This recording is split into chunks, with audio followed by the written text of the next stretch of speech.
Okay, so in this next example, right, this kind of looks familiar. And if you remember back from semester one, right, this expression where I had you guys calculate, it's called a difference quotient. And I'm actually going to define this difference quotient with you in a future video.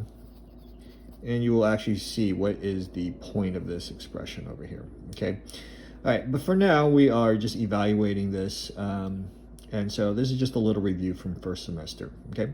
So we're gonna take this function right here and plug it into here, f of x plus h.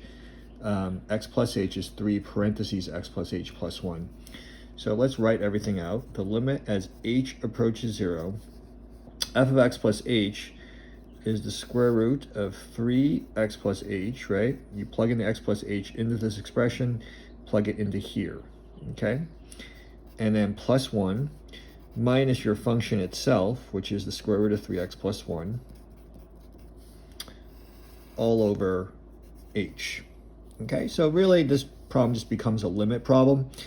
And again, if you try to plug in 0, right, it's clearly going to make your denominator 0. And so the technique right here where I showed you in an earlier video, right, is to multiply the numerator by the conjugate. Okay, so multiply by the conjugate, which is 3 parentheses x plus h plus 1, right, plus the square root of 3x plus 1, okay?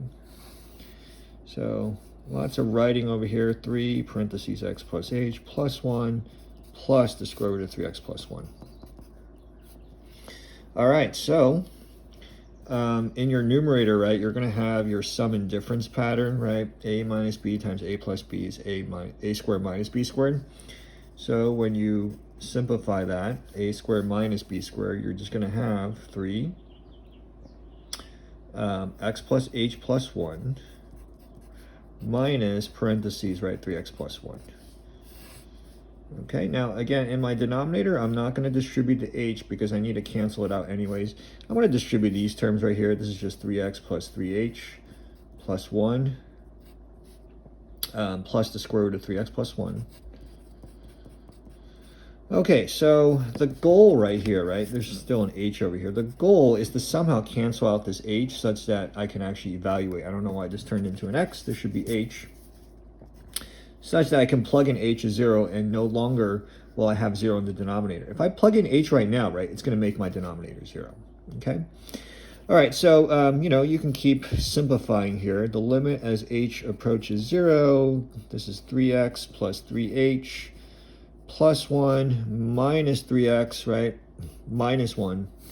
So it's really important to insert parentheses when you do, this is a, this is b, right, a, b. So when you do a minus b times a plus b, right, which is a squared minus b squared, make sure you have the b in parentheses. Okay, this is your b right here, right? Okay, so as I was saying, right, after you distribute, sorry, this whole thing is a b. Combine like terms and see what cancels out.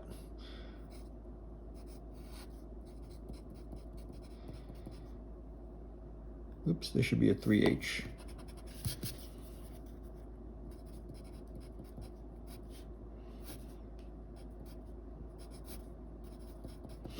Okay, so in my numerator, right, these 3x's will cancel out, these 1's will cancel out, and I have 3h over h. Right now, because these are factors, right, I can cancel off factors. All I'm left with is this, the limit as h approaches 0 of 3 over the square root of 3x plus 3h plus 1 plus the square root of 3x plus 1, right? The h canceled out because there's a 3h here, there's an h here. Those guys disappear. And now if you plug in h as 0, right, if you use direct substitution, you're going to get 3 over square root of 3x plus 1 plus the square root of 3x plus 1, right? These are like radicals, and you can combine these like radicals, right? These are just basically like terms. So 3 over 2 square root of 3x plus 1 is your final answer for the limit as h approaches 0 of this original expression, okay?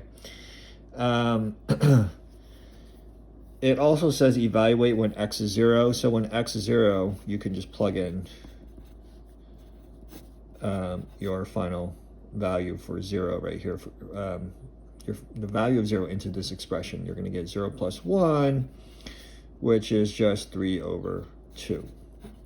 Okay, so right now this does not have much meaning to you. Neither does this. You're just evaluating, right? I mean, you should have a concept of a limit. But what the heck does plugging in x is equal to 0 have anything to do? And right now, when I evaluate a limit, this is an actual expression, unlike a number. So, as I mentioned, later on I'll try to explain to you what this means in the context of derivatives. Okay, so that is the last problem right here. These last two problems, what I want you guys to do is try it, and then I'm going to go over the solution here with you. So what you can do is pause the video and see if you can do these problems here on your own, and then I'll give you the answer. Okay, so pause this video, try it for, I don't know, 5-10 minutes on your own, and then see if you get the correct answer. Okay, so I know that hasn't been 5 minutes, but I was assuming that you would pause the video. Let's take a look at this first problem right here. This is a problem we've done before, right? The limit as x approaches 2, absolute value of x minus 2 over x minus 2 in 11.1. And if you forgot, right, what you really wanted to do is to go over the definition of absolute value, right? This is the piecewise definition of absolute value, which states that f of x is equal to absolute value of x. If x is greater than or equal to 0, it equals x, which also equals negative x if x is less than 0. And the way you would apply that to this problem right here, right, is to drop the absolute value symbol. You set the argument, which is inside the absolute value, greater than or equal to 0. This is the positive part, right? This kind of mimics this. And then you also have the negative part. You drop the absolute value for this, and you place a negative down here. And you also set the argument, right? The argument's this, less than 0, right? Just like how you did over here on the, just like what you did over here in the definition. Okay, so once you understand this, right, this comes from this definition. This simplifies to 1, negative 1. But the key is, right, when you go from here to here, why did that go to why did you get rid of the equal sign? Remember, when you cancel this, right, there's a hole at x is equal to 2, which means, f of 2 is undefined. So you can't put an equal sign anymore. Okay, so this is your final piecewise expression. And once you have a piecewise expression, right, this is a fairly simple expression to graph or just, to understand and interpret. The way you calculate the limit, right, as x approaches 2, when you have a piecewise, is you want to look at the left-hand limit and the right-hand limit, right? Because you can't just plug in 2 directly because it's undefined. So the limit as x approaches 2 from the left of f of x, right, from the left, I would take a look. To the left of 2, my f of x is defined as negative 1, right? So limit as x approaches 2 from the left is negative 1. The limit as x approaches 2 from the right, I take a look at this top function, right?